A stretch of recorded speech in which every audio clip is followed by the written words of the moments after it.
Maybe you all could tell me, first of all, how many of you are actually already working on your dissertations? And the rest of you are anticipating this process, right? So some of this will shoot over your head and some will be on target, and please stop me and ask about anything that I have to say. I should say to Trevor that much of what she said rang true to me. These are things that I have learned as a writer painfully over many decades. When I was your age, I couldn't possibly have made lists, but now I do all the time. For example, a lot of things I've learned by mistakes. I've also supervised a lot of dissertations, so some of the things that I'm going to tell you are what worked best for the people whom I've supervised. They may not work well for you, but I hope that you can pick and choose from the few suggestions that I'm going to make. If we have time, I'm going to tell you a cautionary tale at the end, a big mistake that I myself made, but doesn't have to happen, but it will tell you why you should listen to your subject librarians. Anyway, so I'm going to make about 10 general points, and I'm sorry if I sound a bit preachy, but the format sort of requires me to condense things, so I'm going to blather on for a while. So for many of you, well, let me say first of all, you're writing a dissertation, but you're also doing something else, I think, and that is you are forming, I hope, good writing habits that will support a career. So I'm not talking so much about a dissertation as a future book, but about two different things going on that by the time you end that process, you have the habits that would enable you to convert that dissertation to a book if necessary, or write other kinds of things. So learning how to write and having good habits is one of the things that's happening. For most of you, the dissertation is the first time you've had to write something that sustained work completely by yourself, or it seems completely by yourself, conceiving of something that's more than 30 pages, et cetera, et cetera. If you feel bad about this sometimes, that's understandable. It's new, and you're going into it, to this process and learning as you go. So what you need to do is figure out how you can do the best work you can at this time of your life. Not what you're going to do in 10 years or 5 years, but at this time in your life and in the time you've got. The time is limited, as you know, because of the way the funding structure. So you usually have about 2 years, and you kind of have to figure out how you're going to do the best you can at this time in your life in the time that you've got. One thing that helps sometimes is counting backwards.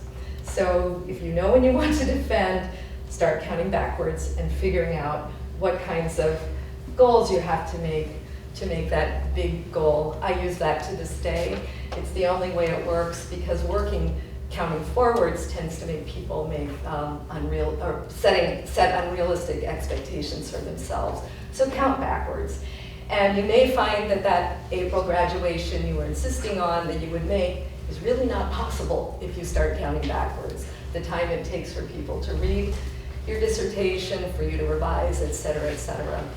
So that's one thing that I think I've learned over the years, and that the students, it enables students to begin dissertators to begin to set realistic goals. This point addresses something that Trevor said a moment ago. I think success takes away the fear, but you have to redefine success. So success can be very small increments in this journey toward finishing the dissertation. Setting yourself a list of things to do in the day and having the fun of crossing them off at the end of the day. Making the deadline that you said that you would, you committed to with the person at the writing center or your dissertation director or something like that.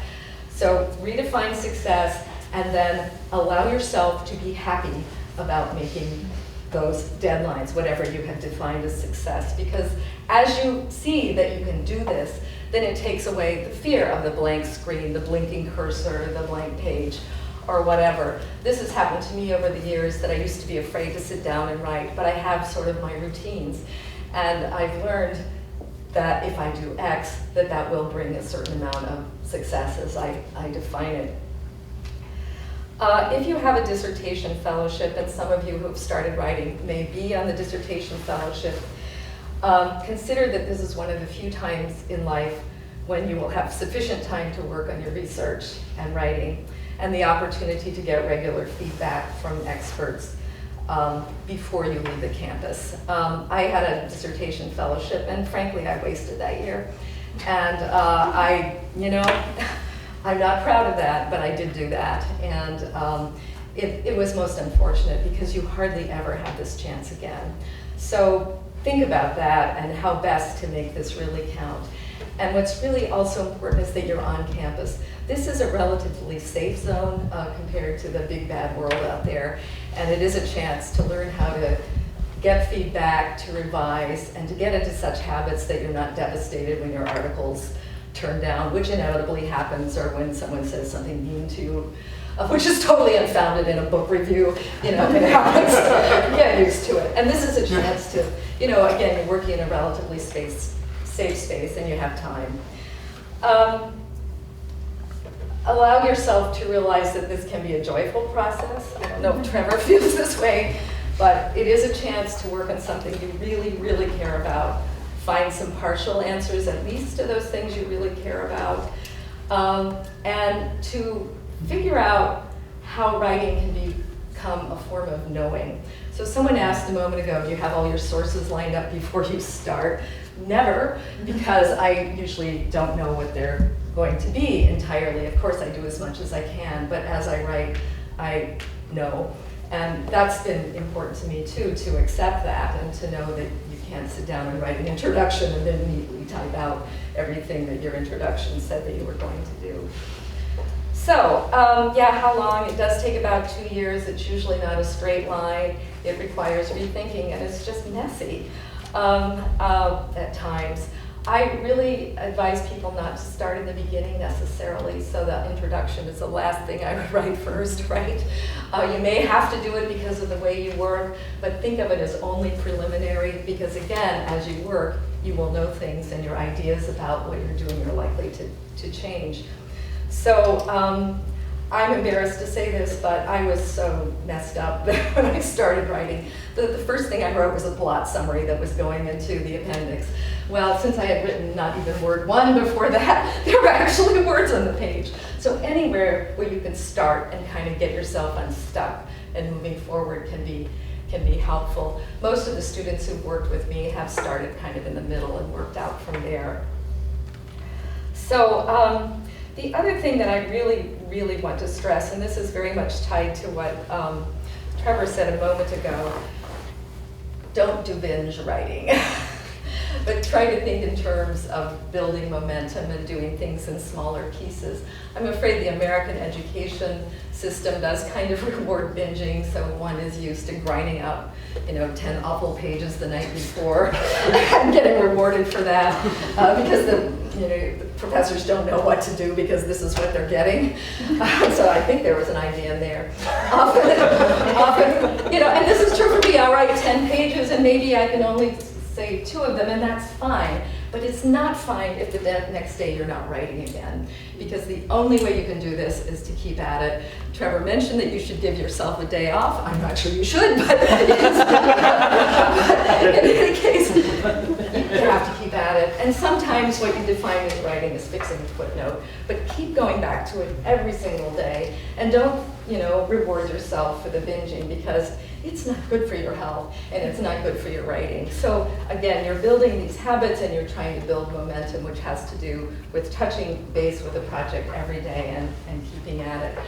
Ways of building that momentum could be very simple things. You could do the 45 minutes, or I'm the 1 hour person, or you could do a paragraph. I have to produce a paragraph today. My way of doing it now is I write a page a day when I'm really trying to get going.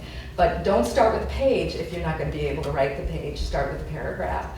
A sentence would be good, but that's probably not going to cut it to get you to the 400 pages that Trevor was describing. But small things that you can actually do, but that push you a little bit, and you've got to do it. So the idea is you write the paragraph, very good, I feel good about myself, and the next day you write another paragraph, and you sort of try to figure out how to keep going, or the 1 hour, the 45 minutes, or the page.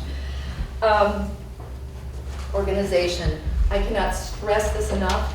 And it's, I think, even become more of a challenge than it was back in the day, or even with students writing with me 10 years ago. You have access to so much more information, but the more information you have, I think the harder it is to keep track of it.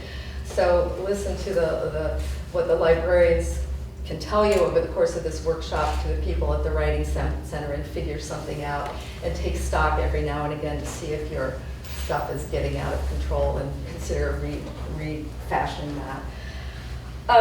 Multitasking. You do have to learn how to multitask, but I believe the brain sciences in writing and multitasking at the same time is not good for you. So when you are actually writing, turn off your cell phones, figure out there is some kind of app, I think, that actually turns off your email so you can't hear the ping of email coming in. You know, for the time that you're writing, try not to multitask, because it's really not good for staying on the project. At the same time, to finish the thing, you will have to learn how to do some multitasking. So I'm going to piggyback again on what Trevor said. That could be part of your list. So I've got 1 hour that's strictly writing, and then another hour of the day when I'm working on my notes, and there are different ways that you can do this. But a lot of that, when you're actually trying to write, is probably a way of avoiding writing, at least in my own humble experience. When I do that, it's because I am scared. So consider that. Again, setting and meeting reasonable interim goals. So we talked about sort of daily, but there's the business of the months. Remember, you're counting backwards.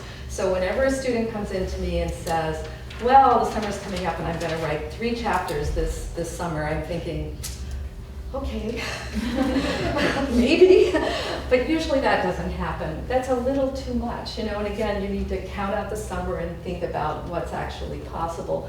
So maybe start by saying, midsummer I'm going to complete a chapter, I'm going to complete half a chapter, or something like that. You really, really need to set reasonable goals for yourself, because if you don't, you're just going to feel lousy all the time. And now let me come to the director. Okay, some of you have yet to choose your director, and you need to think about this carefully. You need to have someone you can write with, and not someone you're scared of. So, because if that's the way it starts, I just don't see that happening, because there will be times when even someone you like and respect and care for will be scary to you because of how you're feeling about what you're doing. Sometimes the most famous person in the field is not the best person if you don't get on with that person. It might be the person sitting next to that most famous field. It might be the person, that most famous person could be on your committee, but might not be your director. You have to find someone you respect, get along with. You should think about the courses you've taken, and if you still have a chance to take courses, maybe take some courses to get to know people. Think about the kind of feedback you had. If you resemble me at all, you love the professors to put very good at the end of your paper, but that's not going to get you through the dissertation. You need people who actually give you real feedback about your writing, about your ideas, and seem to care about what you're doing. So that would be something to think about. I can't speak for all of my colleagues, but I think most of them would welcome regular communication. And I, for example, welcome when students want to send me partial chapters or 10 pages or whatever. And I also have finally gotten into the habit of asking people what kind of reading they want. And I do encourage you to do that. So if you want just like, does this make sense, then tell the person that's what you want. The person, like me, may not be able to keep from correcting your commas, but still, tell the person what the feedback is you want. Don't make us guess, because we might guess wrong. And I think, again, most people really do want to work with you and think about the process for you. So try to shape that experience somewhat, and as I said, regular communication is really important. If you find you're in the situation when you want to run every time you see your dissertation director walking across the campus, get help. Really. Either from another colleague or maybe you're depressed, or there might be other reasons that something's going on with you, but don't stop communicating, because that means that there is just no way that whatever this is can be resolved. Think of that person as a resource person, a person who potentially can be your mentor, someone who will, for life, someone who will support your projects for life, and who might eventually, if not now, turn into a friend, someone you'd be happy to see walking across the campus or at a conference in future.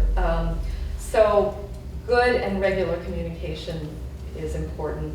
Also, the subject librarian and other people who might be able to support your projects.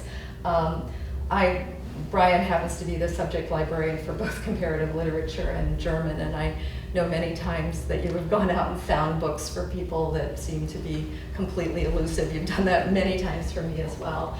Can find things a lot faster than we can. So let's make sure you contact that person. Finally, take stock. Sometimes what you're doing, it really isn't working. Sometimes the idea that you had originally isn't going to work. Your time is running out, and so forth and so on. Nobody, you haven't gone into print yet, so nobody knows if the final project is only half of what the original was supposed to be. Nobody knows if you completely reconceived it based on what was going on and so forth. So it sometimes really does help to step back. Most of the people I've worked with lately have taken stock, and the dissertation has been somewhat more narrow than what they had originally imagined. But that is what a dissertation is, actually. It's a specialized study. It's not yet a book. So that is okay. Most dissertations, at least in literature, aren't as long as mine is also over 400 pages. Oh God, I feel sorry for my advisor. But they're more like 250 these days, at least the ones I've seen recently. So you might keep that in mind, and you may have to rein it in as you see time ticking away. Also rethink your work habits. One person finished with me a couple years ago, was living off campus, and we Skyped every week for a whole year. And she turned in writing every week for a whole year. And she got it done, and came up from my thinking this person, not thinking but not saying this person will never finish, to her writing an excellent dissertation. But she thought about what she had been doing and how it wasn't working, and she completely changed her work habits. So those are, I think, important things to do. Now, do I have time for my cautionary tale? Mm-hmm. Yeah, okay. Yeah. The cautionary tale is this.